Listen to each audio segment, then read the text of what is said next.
দেখাশোনা করেন। পুরো ইউনিয়নবাসী সকল সংগঠনে যার যাতায়াত, ফেনী জেলাব্যাপী যার যাতায়াত, সেই নিষ্কুন্দার সকল সামাজিক সংগঠনের প্রতিনিধি হিসাবে সৌজন্য বক্তৃতা রাখবেন জনাব ফয়সাল ভূঁইয়া। আমি ফয়সাল ভূঁইয়াকে সবার কথা বলার জন্য, সকল সংগঠনের কথা বলার জন্য, আবার সাথে সাথে বলবো একটু সংক্ষেপ করার চেষ্টা করবেন।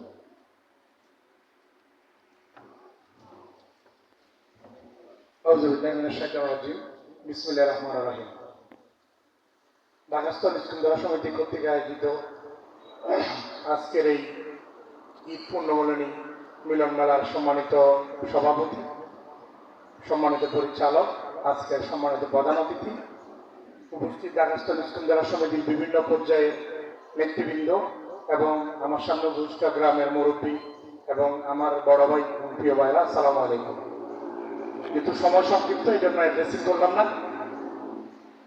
আমরা নিষ্কুঞ্জরা গ্রামের প্রতিটি পাড়ায় একটা করে সামাজিক সংগঠন এই মুহূর্তে চলমান আছে এবং প্রত্যেকটা সামাজিক সংগঠন তার নিজ নিজ জায়গায় খুবই ভালো কাজ করতেছে।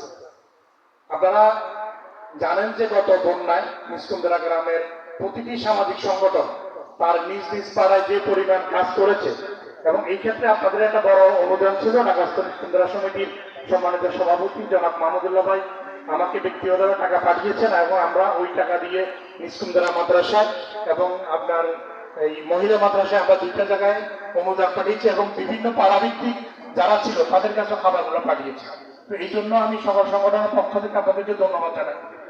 আপনাদের কাছে আমাদের দুই একটি আবদার থাকবে, সেটা হচ্ছে গ্রামের যেহেতু প্রত্যেকটা পাড়ায় ক্লাবগুলো সংগঠিত আছে, আপনারা চেষ্টা করবেন, যেহেতু আপনারা আমাদের মাথার ছায়া, আপনারা ঢাকা নিষ্কুঞ্জরা সমিতি আপনারা একটা বড় ফান্ড ক্রিয়েট করেন প্রতি বছর, আপনাদের একটা জাকাত ফান্ড আছে এবং আপনারা এখানে অনেক বড় বড় শিল্পপতি, ব্যবসায়ী বৃন্দ, সরকারি চাকরিজীবী বিভিন্ন পর্যায়ে আপনারা যারা আছেন সবাই আমাদের গর্ব, আপনাদের একটা বড় ফান্ড আছে। আপনারা চেষ্টা করবেন ব্যক্তিগতভাবে এলাকা কেন্দ্রিক আপনারা যে ফান্ডগুলো দেন, যদি আপনারা ব্যক্তিগতভাবে না দিয়ে যদি আমাদের এই ক্লাবগুলোর মাধ্যমে দেন, আসলে যারা গ্রামে থাকে, যে ক্লাবগুলো গ্রামে কাজ করে, তারাই সবচেয়ে ভালো জানে যে এই গ্রামে কার সবচেয়ে বেশি প্রয়োজন, যে এই গ্রামে ধরা একটা কিছু দরকার পড়বে, ওরা কিন্তু ক্লাবের লোকেরা জানে যে কে লোকটা আর্থিকভাবে সবচেয়ে অসচ্ছল, কে লোকটা আর্থিকভাবে সমস্যায় আছে। হয়তো ব্যক্তিগতভাবে দিলে আপনারা এই জিনিসটা আমরা প্রপারলি কিন্তু পৌঁছাতে পারি না, কিন্তু ক্লাব ভিত্তিক যদি আপনারা এই টাকাগুলো বন্টন করে দেন, আমাদের যে সামাজিক সংগঠন আছে প্রয়োজনে আপনারা দুইটা তিনটা ক্লাব করে, এই বছর যদি দুইটা ক্লাবকে দেন, আগামী বছর আরেকটা ক্লাবকে দিবেন, আগামী বছর আরেকটা ক্লাব দিবেন। যেহেতু আমাদের নিষ্কুঞ্জরা গ্রামে টোটাল তিনটা ওয়ার্ডে আমাদের বিভিন্ন ক্লাব আছে, এক একটা ওয়ার্ডকে যদি আপনারা এক একবার টার্গেট করে একজন লোককে যদি অন্তত স্বাবলম্বী করে দেন, তাহলে আসলে আমরা গ্রামবাসী আপনাদের কাছে এটাতে উপকৃত হবো। কারণ হয়তো আপনারা দেখা যাচ্ছে একটা লোককে 5,000 টাকা দিচ্ছেন, ওই 5,000 টাকা দিয়ে কিন্তু ওই লোকটাকে আসলে স্বাবলম্বী করা সম্ভব হয় না। হয়তো 5,000 টাকা দিয়ে তাকে আমি চাউল এক বস্তা নিয়ে দিলাম, কিন্তু পরবর্তীতে আর কিছু হলো না। আপনাদের যে একটা বড় ফান্ড থাকে, এই ফান্ড দিয়ে আপনারা একটা পাড়াতে একটা লোককে একটা রিক্সা কিনে দেন 70-80,000 টাকা দিয়ে, তাহলে এই লোকটা আর কারো কাছে ভিক্ষা করতে হবে না। আপনি তাকে একটা দোকান করে দেন, ছোট্ট একটা দোকান নিয়ে দেন, দোকানটা প্রয়োজন আপনাদের ঢাকা নিষ্কুঞ্জরা সমিতির নামে আমরা দিয়ে দিলাম যে এইটা পুরোটাই পরিচালনা করা ঢাকা নিষ্কুঞ্জরা, তাহলে ওই লোকটা কিন্তু স্বাবলম্বী হলো।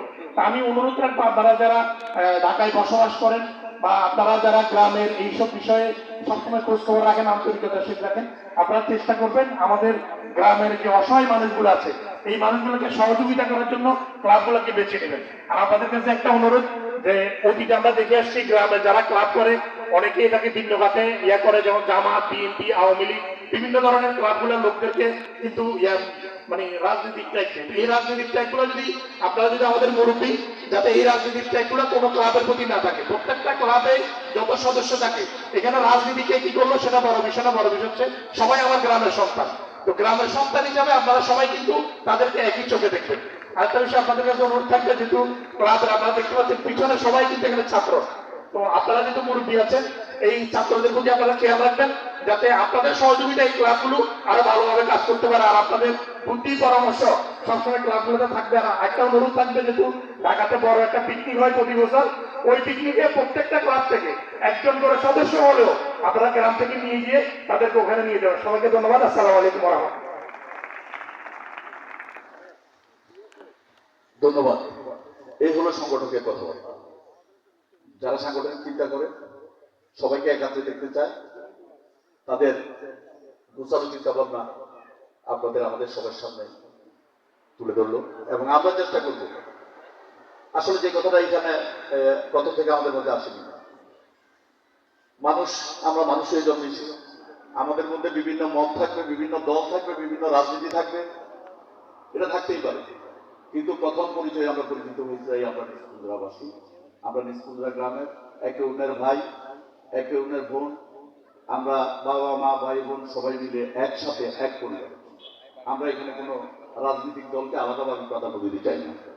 এটা আমাদের সবাই প্রতিশ্রুতি হওয়া দরকার বলে আমি ব্যক্তিগত পর্যায়ে থেকে আমরা মনে করি। আমি